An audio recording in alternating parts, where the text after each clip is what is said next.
Are people afraid of you, Beth? Uh-huh. Who's afraid of you, Beth? John. Your brother. And what is your brother, why is your brother afraid of you? Because I hurt him so much. Mm-hmm. Okay. And what, at nighttime, what do your parents do to your door? Lock it shut. Why do they lock it shut? Because they don't want me to hurt John. Right. And they're kind of afraid of hurting John? Of you hurting John? Mm-hmm. Okay. Are they afraid that you might hurt them? Yep. Would you, Beth? Mm-hmm. When would you do it? Nighttime. Okay. Why would you do nighttime? Because I don't like them seeing me do it. But they can feel me do it. Mm-hmm. And what would you do to them, Beth? Stab them. Okay. What would you stab them with? A knife. The program you are about to see was compiled from the actual therapy tapes of Dr. Ken McGidd, a clinical psychologist specializing in the treatment of severely abused children. Children so traumatized in the first years of life that they do not bond with other people. They are children who cannot love or accept love. Children without conscience who can hurt or even kill without remorse.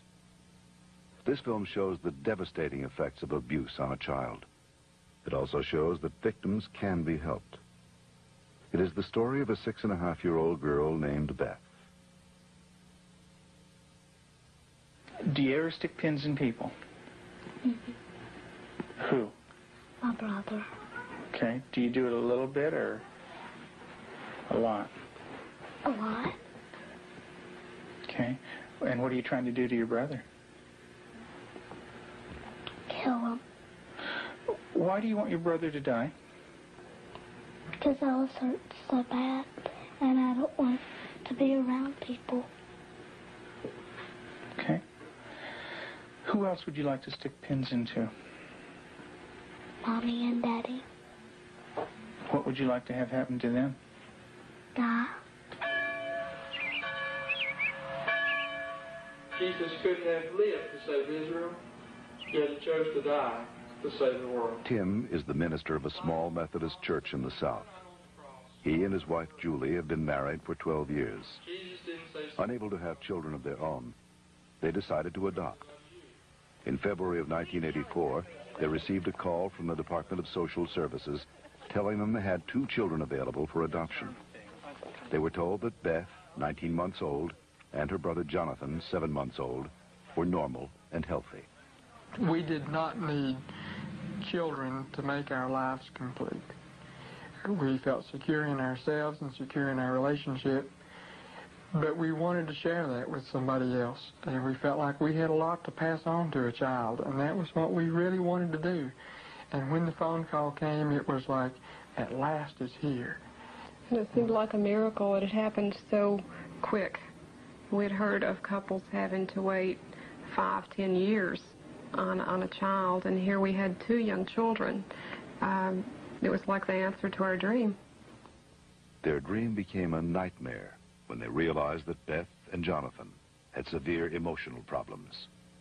We had the kids with us, Beth and her younger brother John, for probably a couple of months until we began to learn something about their background and their past. And when we learned it, some things seemed to fall in place about her behavior and John's behavior. From several sources, we discovered that they didn't have enough food to eat. That perhaps even Beth went all day maybe with just a box of Kick cereal. John himself was found in a bassinet with little patches of urine all over it and a dirty diaper and a couple of bottles at his feet that had curdled milk, and the back of his head was completely flat. The front of his head had bulged out, and at 7 months he couldn't raise his head, couldn't roll over. He was just had no stimulation. And we think perhaps that had happened to Beth, and it wasn't very long until she began showing some signs of perhaps even some abuse. There was a nightmare that she had, and the nightmare was about a man who was falling on her and hurting her with a part of himself. Tell me about your birth father. What was that nightmare like? When he touched my vaginas Okay. until it bled, hurt it a lot until it bled, and wouldn't feed me a lot. He'd hit on me, wouldn't be very nice to me. How old were you? 1. And in your nightmare, what happens? I get real scared. Where are you in the nightmare? What happens in the dream? I'm in the house, upstairs. And then what happens, Beth? When he comes upstairs and hurts. How do you feel when you talk about this? Scared. Where's your birth father? What's he doing? He's right there, and there's his hand. His hand's right there. Where? Right there. You can't hardly see it because it's green. What's it touching? My vaginas. And what is your birth father doing? Hurting it. Your face looks sad. Can you tell me about that? It's crying because there's dots of the tears. Beth had endured severe neglect and abuse as a child. Her birth mother died when she was 1.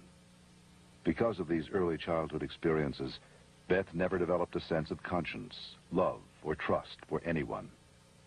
The early sexual abuse by her birth father would cause her to exhibit inappropriate sexual behavior, especially toward her brother.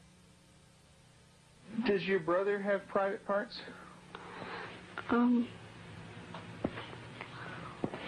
Yeah. Yeah? What is his private parts? Penis and butt. And what do you do with your brother, with his private parts, Beth? I heard it. Tell me about it. What do you do? Well, I pinch it, squeeze it, kick it. When you do things to your brother's private parts, what does he say? Stop. Okay, tell me that. Well, he says stop, but I don't stop. Do you hurt him? A lot. Okay. And would you like to do that to other boys? When I caught her with Jonathan one morning, she was molesting him. He was crying and his pants were down, and I said, Beth, what's happening? And she said, I pulled his penis and put my finger up his anus. And I said, didn't he say to stop? And she said, yeah, he did. And I said, did you? And she said, no. Have you ever rubbed your private parts? Do you do it a lot? A lot. How much do you do that? Not every single day in Lexington. I did it every single day until it got real bad and messed up, and I had to go to the doctor, and I did not like it. What do you mean by real bad? Well, it looked real raw, got all kinds of boo-boos on it, germs, a lot of stuff on my hand. And it bled?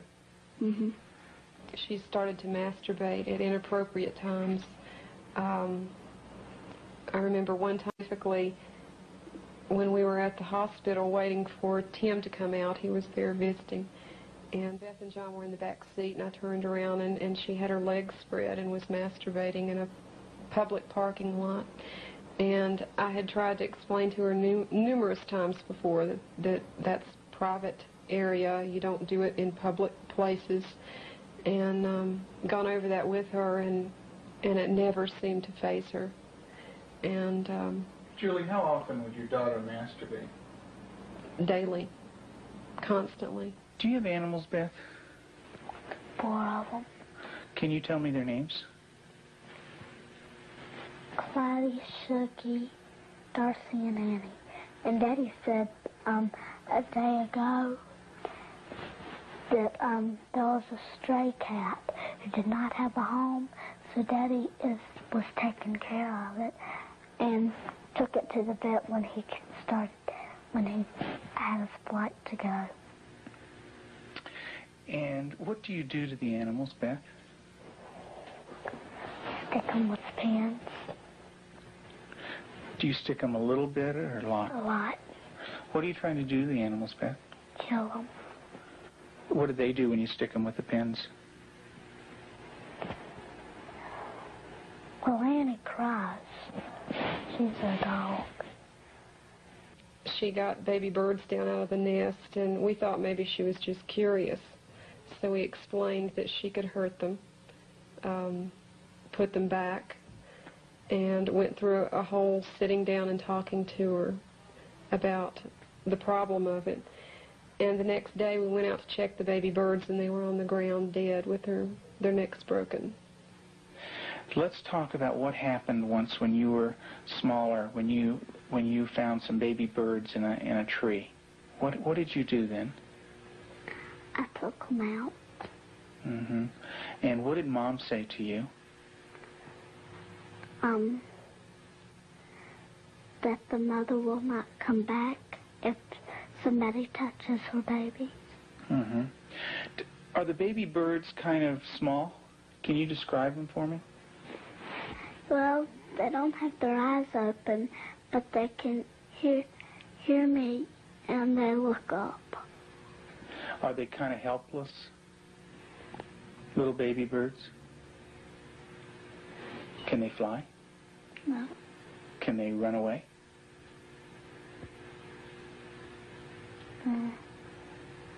Yes. They can? Are they easy to catch or hard to catch? Hard. Yeah. Well, it's hard to remember. With the baby birds, what did you do? Took them out of the tree. And what did you do with them? Played around too rough. Also, when at the end, I picked it up and I thought it was Dad, and I came to say, Mommy, is this bird dead? And she said, she called Daddy and said, Tim, and Daddy came and, I think I remember that they said yes. Mm-hmm. And so did the little baby birds die? I don't know. You don't remember? I just remember that I remember that Mommy and Daddy said the last bird we got was dead. Mm-hmm. Do you know what Mom said to me? She said that all of them were dead. Did you squeeze them? Did Baby Beth squeeze them? You're doing a good job, honey. Go ahead and tell me what happened. I squeezed them. And what happened? They died. But this kind of aggression at our animals, and even at our brother Jonathan, was beginning to grow to such an excess that our life was miserable at home. John would cry in the mornings and say his stomach hurt. For the longest time, we thought maybe this child has some problem with his intestinal area, or maybe he has allergies, and so we tried to get all that checked out. Come to find out, Beth was coming out of her room and hitting him in the stomach. And so, as a last resort, just to protect him, we had to tie our door shut. So I guess for the last 3 or 4 months now, we've had to tie her in at night, sort of barricade her. The repercussions of Beth's tragic childhood led to uncontrollable rage. Despite the love and nurturing of her adoptive parents, she took this rage out on herself, on her brother, and on them.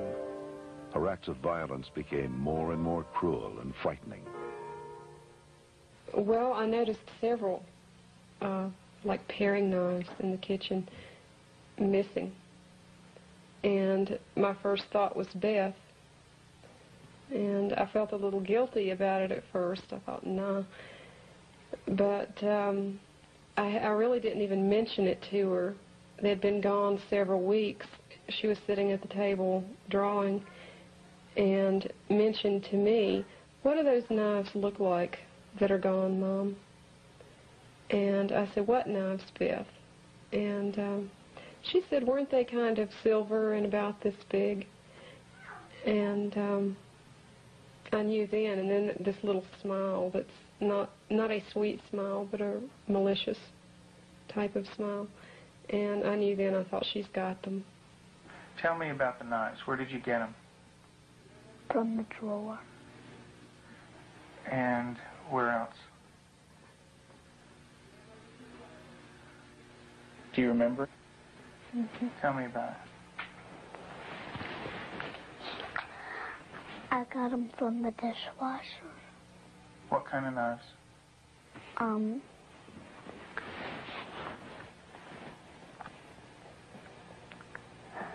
Big sharp ones. And what do you want to do with those knives? Kill John and Mommy with them, and Daddy. And when Mommy asks you about where the knives are, what do you say? I don't know where they are. What did you think she might do with the knives? My first thought was Jonathan. And the reason we thought that was that she had, by this time, she had tried to kill John on several occasions and openly admitted that. In the basement, she was hitting his head against a cement floor. I heard his screams and ran down and had to literally pull her hands off, and she looked wild-eyed. Did you get real mad at him? Did you hit his head real hard? Tell me about it. How many times did you do it? A lot? Mm-hmm. What was the floor like? Cement. And what happened to your brother? Tell me about it. His head hurt real bad, but his chin, he had to have stitches in it. Could you stop? Use your words, Beth. No. Okay. What was your brother doing when you were doing this? Playing with the toys. Okay. Was he asking you to stop when you were doing it? What was he saying? He was saying, "Beth, stop." And what did you do? I didn't stop. I just kept on hurting him. What were you thinking when you were doing that? Thinking of killing him. How did you stop? What made you stop? When I heard Peter walking across the kitchen. Mm-hmm. It made me stop because I thought Mommy and Daddy were coming. Okay. Did Mommy come? What did she do? She sent me to my room. Okay.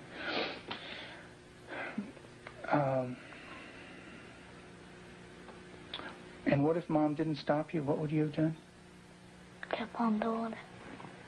And what about... After evaluating the extent of Beth's psychological problems, Dr. McGidd felt that for the well-being of the family, Beth needed to be temporarily separated from them. In April of 1989, her parents brought her to a special home with an expert at raising children with early attachment disorders, especially children who are dangerous to themselves and others. I have children that have killed numerous times. Cold-blooded family members, neighbor children killed them. And they can do it. Makes my blood run cold just thinking about 9 years old. People don't think a 9-year-old is capable of cold-blooded murder, but they are. That attachment break does severe damage to the heart, the ability to care and the ability to love. If they don't care and they don't love, They're capable of anything. We're very strict about everything. Everything is completely monitored. We take complete control because a child who's unattached does not trust. And because they don't trust, they don't allow anybody to be boss of them. So we take complete control. They are not boss of anything. They have to ask to get a drink of water. They have to ask to go to the bathroom. They have to ask to leave our sight. Part of that is because we cannot trust them because of the damage that they've done before. Beth, would you like to say grace, please? Dear Heavenly Father, thank you for this good day and everybody doing good. In Jesus' name, amen. Amen. Amen. They believe that they're evil. They believe they're from the devil. They believe that they are not a person of value. And we have to change that, and we have to build that from a child who's nothing, who's a bad kid in their own mind, to a child who's valuable and loving, and they see themselves as that.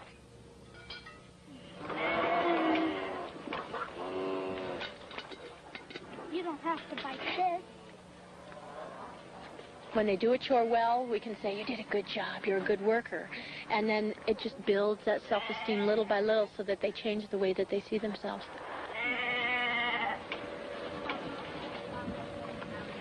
Several months into treatment in this controlled environment, Beth had made progress, and her therapist decided to loosen some of the controls. Anybody wants some more? I can. Beth continued to show signs of improvement. She began to develop a sense of right and wrong. She seemed to respond to affection, was more outgoing. Gosh, I don't have to like. She went to public school, made friends at the local church, and even sang in the choir. And you're going to go into Sunday school when you come? Yeah. And get stickers. Maybe you could put one on your nose.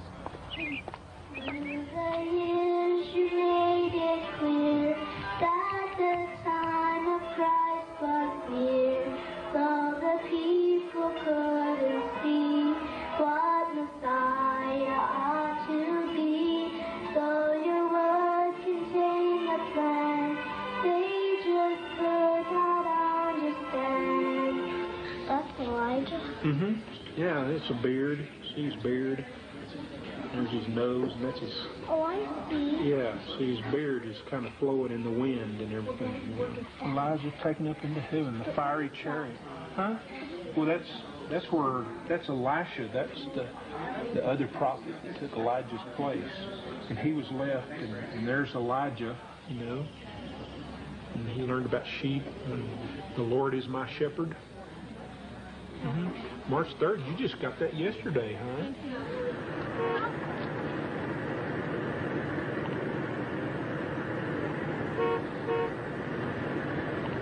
In the beginning, we couldn't trust her with anything. She was locked up at night. We had alarms on the door at night so she wasn't sneaking around doing things with the other children. We don't worry about that anymore. There's no alarm on her door at night now. She sleeps in the same room with my own daughter, and I trust her that much. She brushes the dogs, and I trust her that much. Because she has earned that trust. She's learned it. She has a heart, and she has a love inside, and she feels bad when she does something now. In the past, because she didn't have a conscience, she didn't feel anything when she did something bad. There was just no feeling there. And now she does feel bad, and it shows in her face. I believe that Beth can make it. She's got a really bright mind. She's got a good heart now, which has done a lot of healing. She's got a really super set of parents. They're powerful, they're knowledgeable, they're motivated. She's done a lot of good work with you in therapy, with Cannell and with myself. She wants to heal, and that's the #1 key. And she wants to heal because she has a family that really cares about her, and she wants to be with them. Do you know where that anger came from? That's when my birth dad hurt me. I had it all inside, and I remembered it, and I started doing it. And what did that do when it was inside you? It made me want to hurt people really bad. And who did you hurt? My brother, my mom and dad, and animals. And animals. Who did it hurt the most? My brother. Who did it hurt the most? Me. Why don't you tell me that? It hurt. It hurt me the most. How did it hurt you the most? Because when I hurt other people, I'm hurting my good self. How do you feel right now, Beth?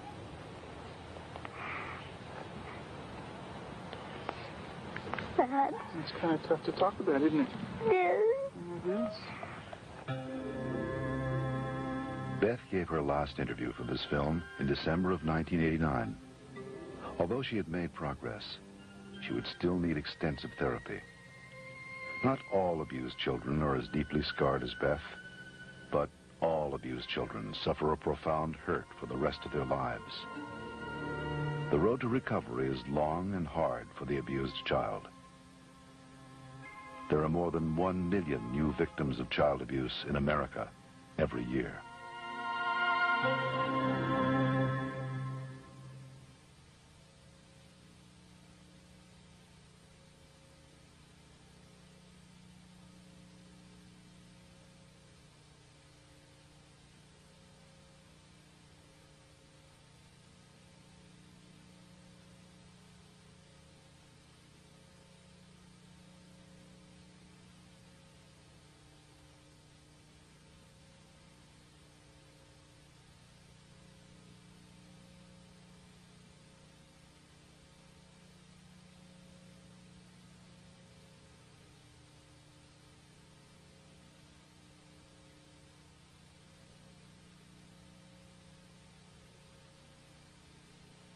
For further information on the prevention of child abuse, write the National Committee for Prevention of Child Abuse, Post Office Box 2866, HBO, Chicago, Illinois, 606.